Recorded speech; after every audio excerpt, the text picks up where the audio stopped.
This will be the third part of my reading of Buzzard Shields South. Morty, as he's called at this time, and Clarence finished their testing at the Army recruiting station, and they have driven to the Shields house. Clarence parked across the street from the Shields house and waited for Morty to come to the car. "Will you tell me if I did okay on the first set of tests?"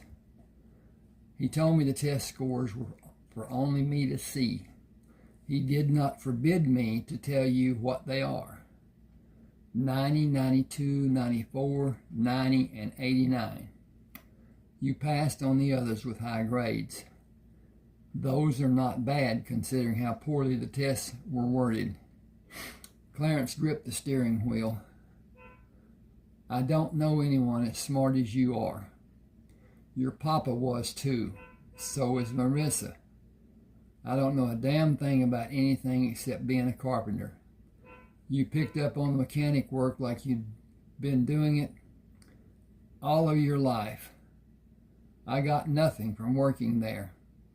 You can calculate on your head about other shit no other man I know thinks about. Sergeant Hanson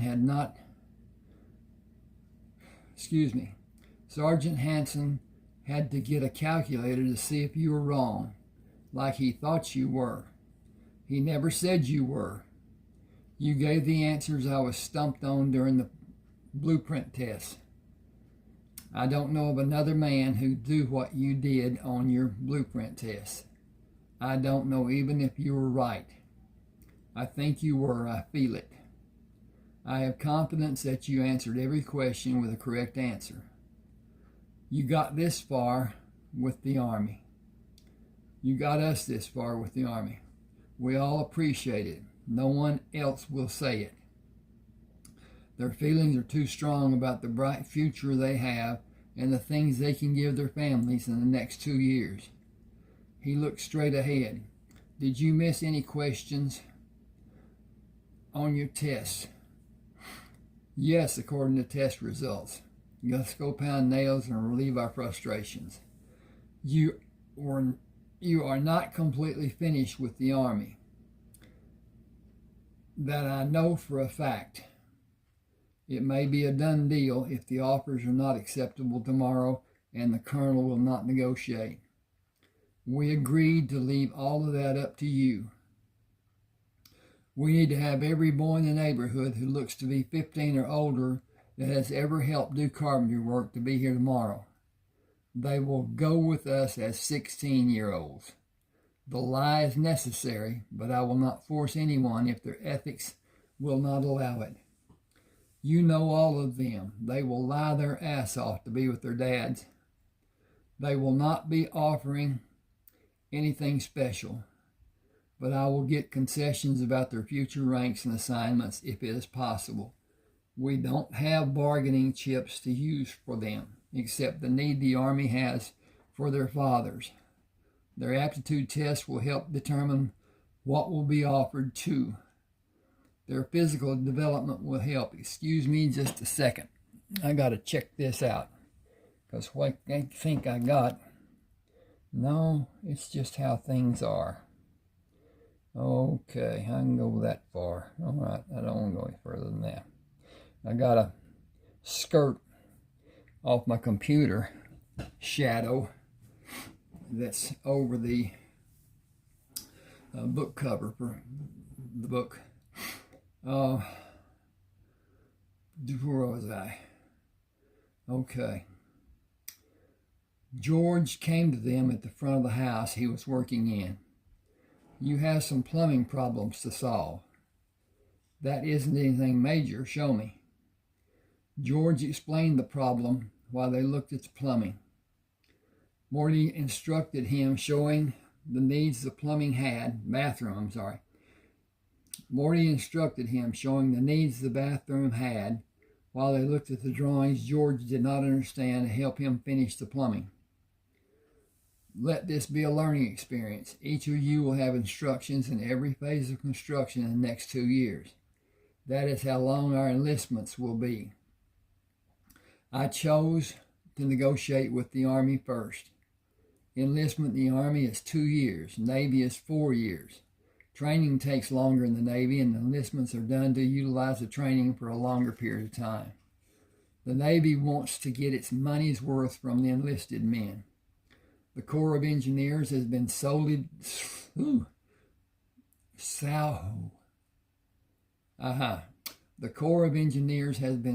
depleted by retirements and has not had replacements. The big push is being employed for those people to be replaced.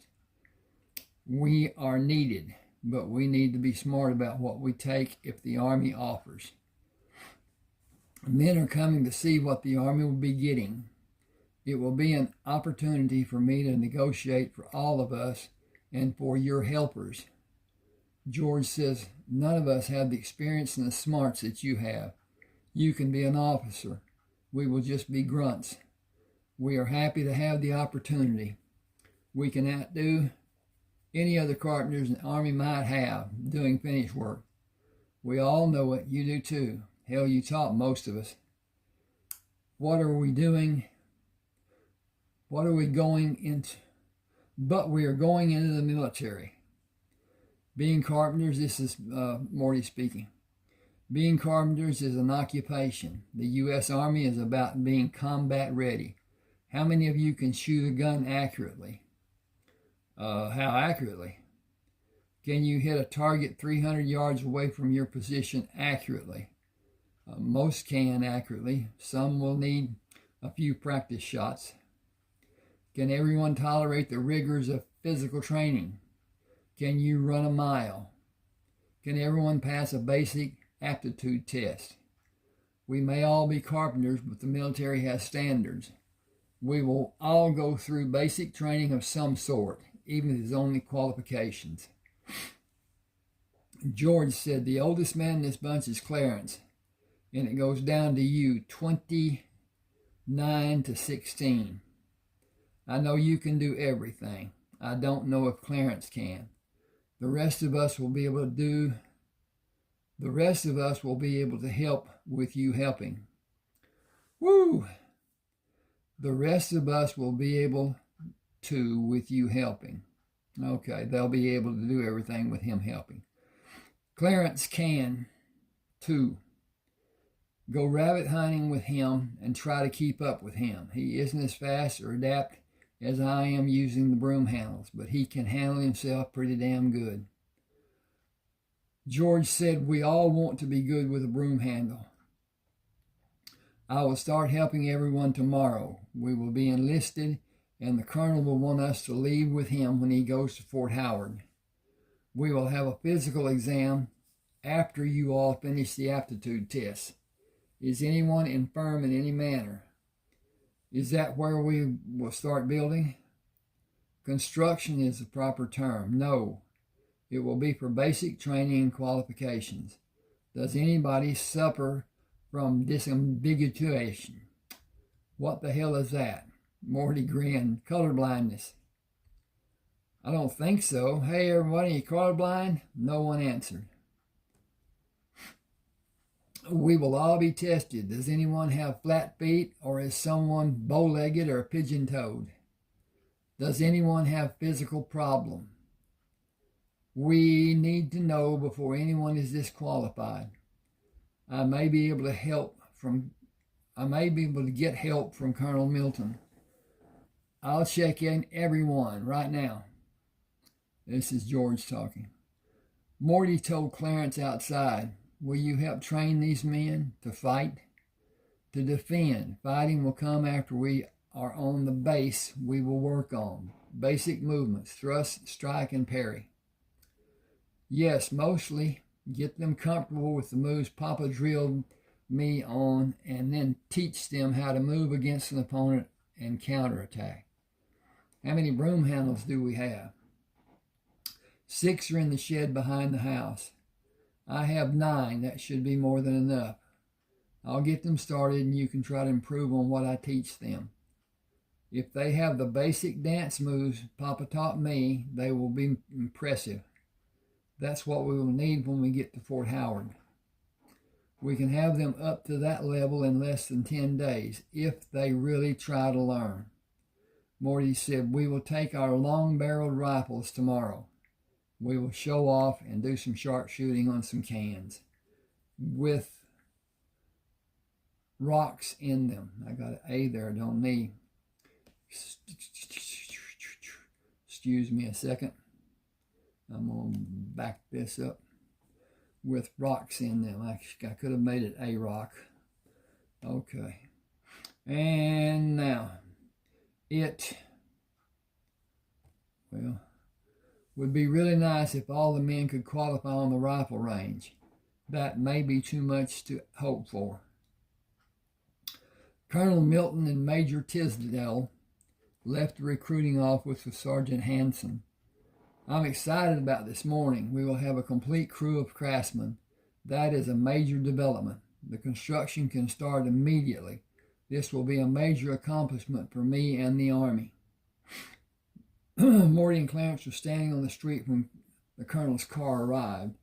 His driver jumped out and hurried to open the door, stood at attention, and saluted until Major Reynolds left the car. The driver closed the door and sat in the car at attention. Morty shook hands with both of the officers. You look like you're ready to go hunting, except you do not have guns. Major Reynolds said they are called to peace in the Army. We aren't in the Army, and you're not in command. One of the bulls we may meet today will not ask to see your identification. Our .22 caliber rifles will not have the knockdown power the Springfield has, but I can kill a man faster with it at a close range than he can probably kill me. Quick action with accuracy. All the training the military gives young men, never serves them well until they learn in combat, if they live that long. I wanted to see the man I would serve under, away from them being in command of people. Just the average ground from the mill man instead. We hunt rabbits every morning. We don't do it for sport. It will be our evening meal. We have days the rabbit is all we have. Many of those days happened when I was young. We took a lot of talk about after we came back. Woo! We have a lot to talk about after we came back, if you're going with us. Colonel Milton said, oh, we are.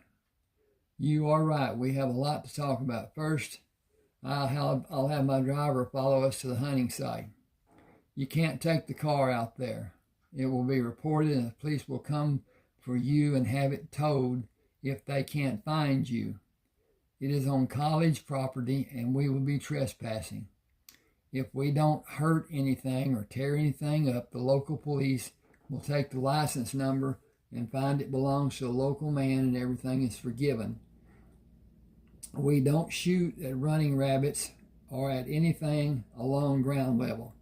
The pasture has cows in it. We cannot afford to buy one or be banned from using the pasture and taking rabbits. We are all still civilians today. You seem to resist being ordered. There's no need for ordering today. When the time comes, I will receive and give orders. Once that is done under normal circumstance, we will all be regular people and do our best doing what we know best. This is Clarence. You have the test he took yesterday. He is the best marksman in his group. How do you know he's the best? You have not seen us shoot. I've seen my papa, who I believe was the best that ever lived, and I've seen Clarence. Can either of you hit a can thrown into there? Possibly. Without ever missing, I'd be a fool to say yes, he can. Clarence said he can too. We have to be accurate. Our food and our lives depend on it sometimes. I want to shoot the 1903. That will be totally entertaining for me. Place 5 of the target pointers on the big target and shoot each one of them in less than 15 seconds. That would be fun. We need to go where the rabbits will be going into the holes. What should I do with Corporal Perkins? We have an extra rifle. Let him come with us. The neighborhood needs the meat. Colonel Milton said, "This is extraordinary. I did not expect anything like this to happen this morning. You don't shoot along the ground and you don't shoot at running rapids. How do you hunt them?" "Search the bushes for those that are hiding. Don't shoot the small ones or the large ones. The small ones have little meat to offer and the large ones are breeders. We keep everyone safe too. Tell Perkins to come with us or go to the house at the back of the house and wait. He can help the crew if he wants. We will be back in an hour or so." Major Reynolds said, "I'll stay with the car." Morty asked Colonel Milton, "What is your first name?" "Marvin." "What is your full name?" "My name is Morticius Alajandro Shields. I work part-time in an office between the 7th and 8th grades, and the boss was always yelling, 'Where is that buzzard? I need him to help me.' I thought about using it, but never did try to have people call me that. One name is as good as another, but I didn't want to fight someone over him making fun of Morticius." Marvin said, "You are likely to need a gun if you keep using Morty. When someone laughs and calls you Farty. May I call you Buzzard? No one will question who I'm referring to. Naturally, I'll only use it under certain circumstances. You will be first sergeant at other times. Have you already made a decision about us? The details are all I am concerned about. We will have a sit down and come to a mutual agreement. I wish I had 5 times as many qualified carpenters as the number of men in the group you have. I have pertinent questions." Take a break here. "I think we can all pass a physical exam. None of the men finished high school, but none of them want to be in charge of other men. They will be in time. I will need them to instruct less qualified men as I need you to instruct these men. I want you first as the leader of these men. We should go and talk later, First Sergeant Shields." "That's an E8. "It will be until you advance to Sergeant Major in 120 days. Time and rank is prescribed." I don't know if I spelled this wrong or why I've got that.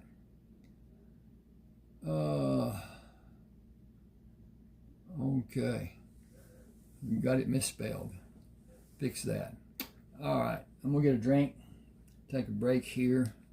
Wonder how many people I got left with me.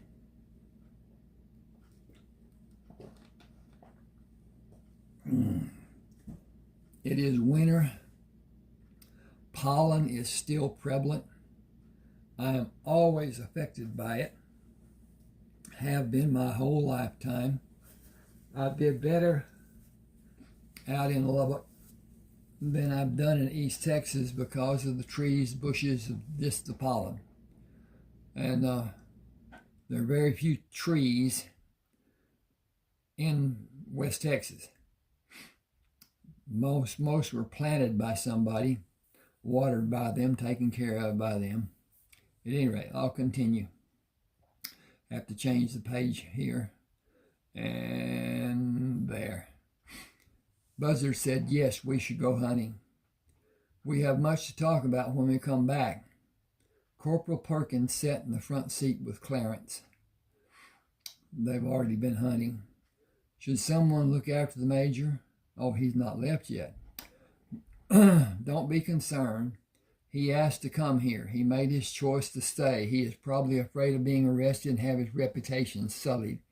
He is a line officer, not my choice and not for long. You will never have an officer over you that you have a problem talking to as long as I am your commanding officer.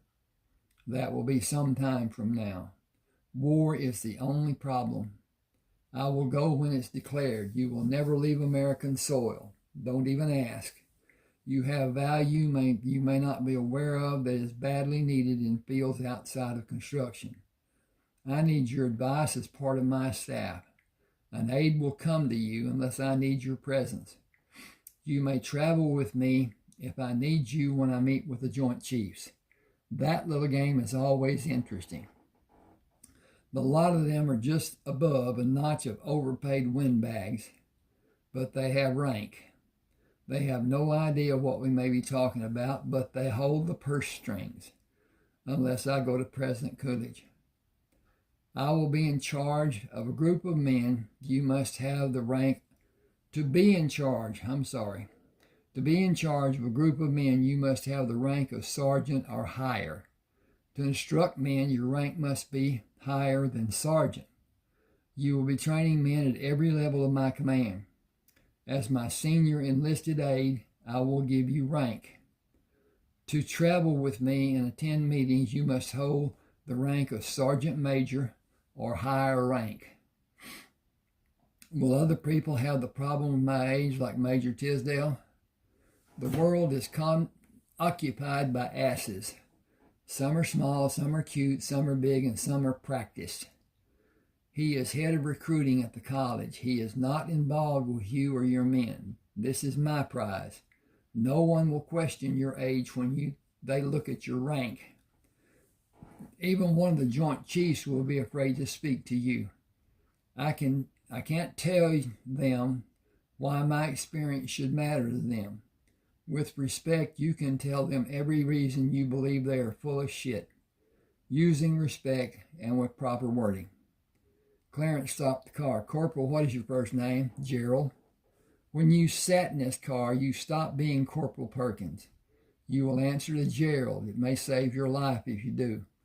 There are a number of bulls in this pasture. We avoid them by using the mesquite bushes as shields until they lose interest and go with the cows that will be moving as they graze. We are trespassing, but we're doing Texas Tech and the local farmers a service by decreasing the rabbit population. That isn't our purpose. Feeding our people is our purpose. You will walk slowly and look inside clumps of mesquite bushes for rabbits that think they can be still and hide. Shooting them does not scare other rabbits and scatter them. It actually makes them hunker down lower and stay in that position until they perceive the danger to have passed. An older rabbit will bust a trail and be out of sight in a flash. These are long-eared, long-legged jackrabbits. I will take each rabbit you kill and field dress it. Our goal is at least 20 good-sized rabbits.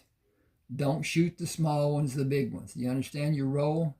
It seems simple enough. I haven't had rabbits to eat. I never thought of having that kind of meal. Shoot your own dinner. Stay late and Marissa will cook it for you. Marissa? The woman who owns the house we're building. She lives in the house on the front of the property. Walking back to the car after Buzzard and Clarence filled their bags with meat for dinner, Colonel Milton moved slowly to allow Clarence and Gerald to gain space between Buzzard and him. I am fully aware of almost everything about you. You will be a strong asset for me in the coming 2 years, possibly more. You have convinced me of your worth in several abilities. Clarence did above average on his first battery of tests. You will help me rewrite it. You found mistakes in the blueprints which were not detected by the many people who approved them. You literally beat Sergeant Hanson, who is recognized as one of the premier pugilistic instructors. He was so impressed with you that he asked to be made part of your company as a trainer after you teach him what you're able to do. If you're able to shoot a Springfield as well as Clarence claims, you will be my top non-commissioned officer. If I did not covet your service in my staff as I do, I would recommend you for officers candidate school. You don't qualify, but that can be rectified in time with effort. You and Clarence will take your men to Fort Howard and drill them, using manuals for your instructions with Sergeant Hanson helping. Get the men qualified in whatever class you need or want. I imagine marksmanship will be easy for them. They will never go into battle. The badge will not help them except in advance pay. I got to check this. Hang on just a second. Oops, okay, we got some time. YouTube limits time on videos, and I'm not certain what the time limit is, so I'm pushing it. We'll see what happens. Okay, we'll go back The Army does not operate as another military organization does. Everyone who qualifies with a rifle and a pistol is rewarded with extra pay. The Army wants men who can fight, even if they are never called on. An expert rifleman is a valued asset. Qualify higher and payment is greater and advancement is faster. You have 120 days to do all your qualifications before you will be advanced to Sergeant Major. Sergeant Hanson will coordinate the times for you. If you look at his duties, you might say he is your secretary. He will be much more for you, but he is yours to order as you need. You and your enlisted men will be no different than any raw recruits, with a few exceptions. You will have all the different phases of training, discipline, and indoctrination in less time.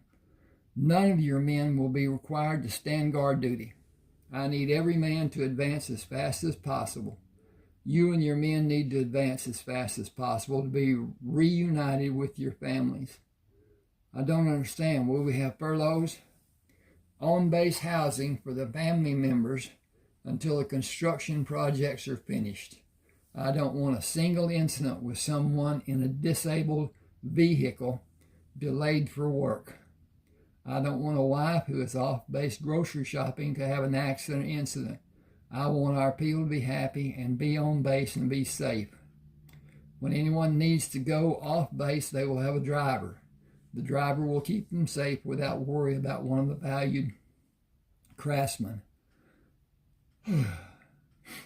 They will work long hours and be free to enjoy their time off with full benefit. Women will not be free to be seen on the base. Young men are not careful about their interest in women, any woman. Separation is a must when it is possible. My wife and other officers' wives will coordinate female activities when it's possible. Women will be driven to their destinations. Incidents will be curtailed, and distractions of any type will be avoided when it's possible. Mixing environments of military and civilians is always hazardous. Fort Howard will be unique. Incidents will be handled with as much care as I'm able to give. Even with the privileges we are given, regulations must be followed. We will all attempt to foresee and prevent an incident. Any incident will be dealt with internally, and news of it happening will not leave the base. We are family. We will protect our family. Yes, sir, we all will. Then we go to chapter 3, where I'm going to stop here and talk a little bit. About ran out of air here, going and coming. At any rate, please subscribe to my channel, hit the like button. I'm going to do a 4th reading on Buzzard Shields, and then I think I'm going to do one of the others. Anyway, at any rate.